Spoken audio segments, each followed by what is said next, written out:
Alright guys, we back with another video today. I know I'll be taking these long breaks and stuff, but hey, gotta do stuff outside of this.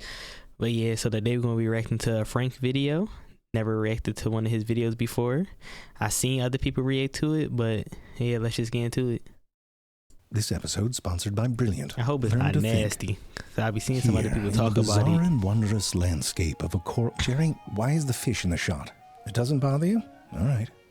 Here, in the bizarre and wondrous landscape of a coral reef, Jerry, I can't do it. But because we're not talking about fish, Jerry. It's screwing up the whole... Just change it. Thank you.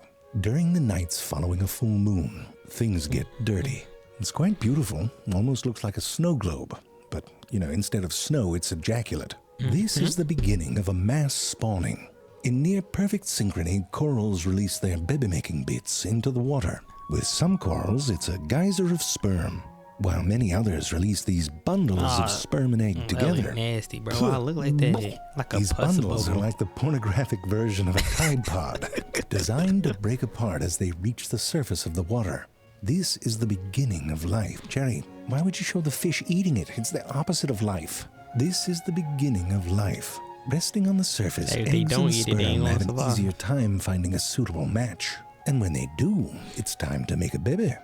The newly fertilized eggs begin to divide and grow, looking at times like an albino raspberry crossed with a sneeze. But eventually, they settle on something that looks a bit closer to a fish-flavored Tic Tac. These little coral larvae are covered in wavy cilia that let them move through the water, because now it's time to find a home. When they reach the seafloor, these little larvae begin to search for a suitable spot. Not totally clear on what the criteria is here. I mean, it looks like a rock, but I get it. It's like where to put your blanket down at a music festival. You want a good view, maybe some shade. You don't want to be sitting next to a group of assholes, but eventually these little picky bastards find their forever home. Now, the first order of business is to grow up and metamorphosize into an adult form called a polyp. You know, it's not like the metamorphosis of a butterfly, more like a quivering loogie. Now, coral are animals in a group called the cnidarians, which includes jellyfish and anemones. Their body plan is circular, mouth in the middle on top and surrounded by tentacles. Now let's flip it over and look at the bottom, which looks remarkably like the top. But this backside here can fart crystals. The science hippies call it biomineralization, because everything has to be complicated. Here, if you look closer, you can see that they're making calcium carbonate crystals. And then they lay them down underneath that tushy. And that becomes a sort of growing skeleton that this coral polyp sits on top of. Now, some coral are content with a single polyp, lazy. But the big reef-building corals have other plans. To grow, polyps create clones of themselves. Sometimes it's a little one that buds off to the side, like if you had a tiny version of you growing on your ankle. Other polyps elongate and then sort of pinch off into two. I don't know, this way feels more stressful.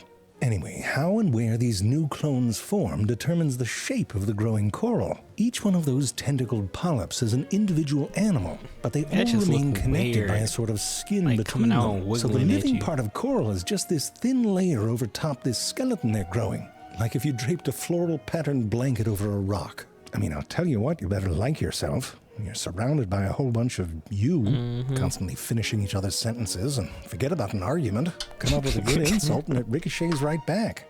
And you're stuck, you're not going anywhere. But they make it work. They even cooperate, using that thing that brings us all together. Mucus. Let me explain. Just like when they were larvae, the surface of corals are covered with cilia. The cilia are constantly waving around like they were headbanging at a metal concert. And all this waving causes the water on the surface of the coral to move. You can see it better if you spritz some crap over top. Little currents are formed that move the water in particular ways. For example, here you can see that it moves up the ridges that are surrounding a polyp. This movement actually creates a low pressure zone right over the middle of the polyp, which creates flow towards the polyp's mouth. So on the surface of the coral, there's these sort of water current highways that connect groups of polyps together. They tried it with a dead one too. Very thorough. Didn't work. Most likely due to the deadness. But we'll keep you posted. So back to mucus. Corals secrete a lot of it. Sometimes it's thin like a wipe your nose every second, and sometimes it's thicker like a lung biscuit. The mucus can trap particles on the surface, and then those water currents can move that loogie around.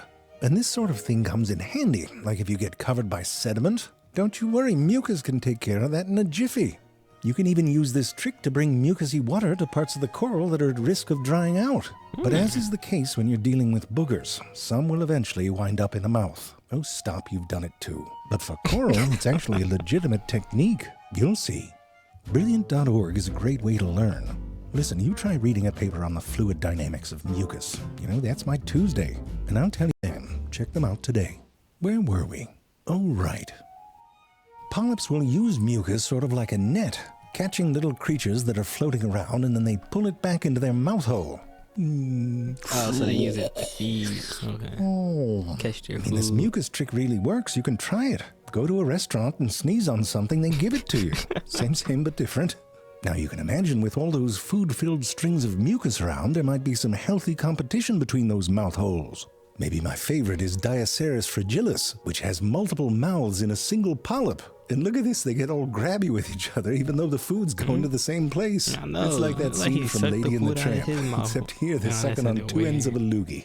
But there are some polyps that are better at the sharing. If a Stylophora polyp has a little extra food, it'll put it directly into the mouth of his neighbor. It's so cute. It's like if a handshake and a hug had a baby. And look, they all take turns. It's adorable. And you can try this at a dinner party. One person starts with all the food and just make sure you're sitting close. And you know, polyps can share even after they've eaten something. They're connected together on the inside of that blanket they form over top the skeleton. You can see how there's a whole system of canals that connect these polyps together.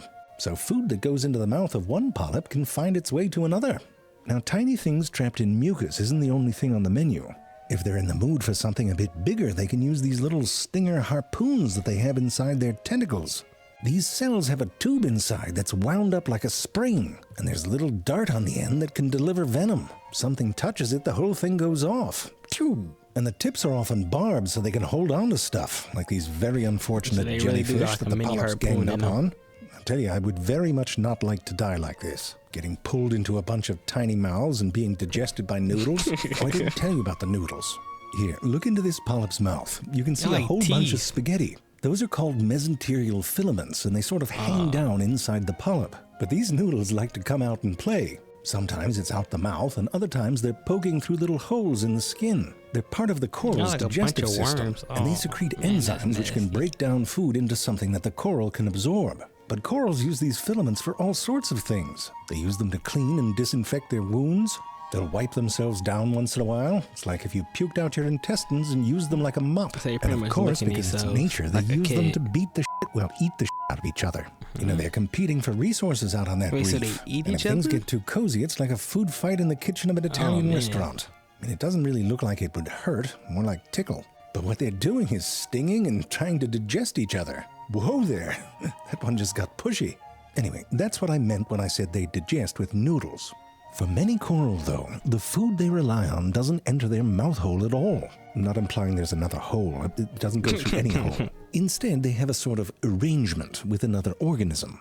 When certain single-celled algae, those brown things, enter the coral's mouth, they aren't digested. Instead, they make their way into coral cells, the transparent ones, and end up in these special organelles called symbiosomes. The algae can create food using sunlight, photosynthesis, like plants. It's a bit like having a tree growing in your ass, Jerry. It's not, and I told you don't write metaphors. So coral have these algae, the purple bits, living inside their tissue. You point that shit at the sun and you get food delivered right to your cells. But the algae can get damaged by too much ultraviolet light, which is part of sunlight. So to protect the algae, coral have these special proteins that can absorb ultraviolet light and kick back out visible light, which means that many coral are fluorescent. Can get a bit tacky, to be honest. It's like coming across the wig of a drowning clown. So if the conditions are right, this roommate situation between the algae and the coral seems to work for them. They give each other nutrients, they can pretend they're at a rave. But when the conditions aren't right, the breakup can be a real bitch. A lot of things can stress out a coral, but a big one is abnormally high water temperatures paired with a lot of sunlight. That combo seems to overwhelm the algae's photosynthesis, and they start to produce things that can damage themselves in the coral. When this happens, the algae sort of heads for the exit, and it's expelled from the coral's tissue in a sort of oozing mucus. Sometimes it comes out in little strings like this, or in the case of Heliofungia, it's a full-body sneeze. So as these brownish-green algae are expelled, the coral's tissue becomes more and more transparent. And that means you can see through to the white skeleton underneath. That's why this is called bleaching. Now, if the conditions improve quickly, the coral can reabsorb healthy algae and get back to business. But if the stress is longer term and the algae are no longer supplying it food, the coral will starve and die.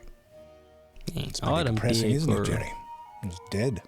You'd probably get your money back on this dive, wouldn't you? No, of course it's a tragedy. I'm just saying, if they're going to charge you for the dive, put some fake plants down there. Just a little effort. Yeah, man. I like the video. It was educational. I did like it, though. Some of his statements is a little wild. Hey, I ain't even going to say what he was saying, but some of them was wild, though. And I don't know. I don't know if all his videos like that was like this. My first time watching his videos, but I'm definitely going to check out somewhere, though. It was very educational. Yeah, but if y'all like that video, like, comment, subscribe, and I'll see you on the next one.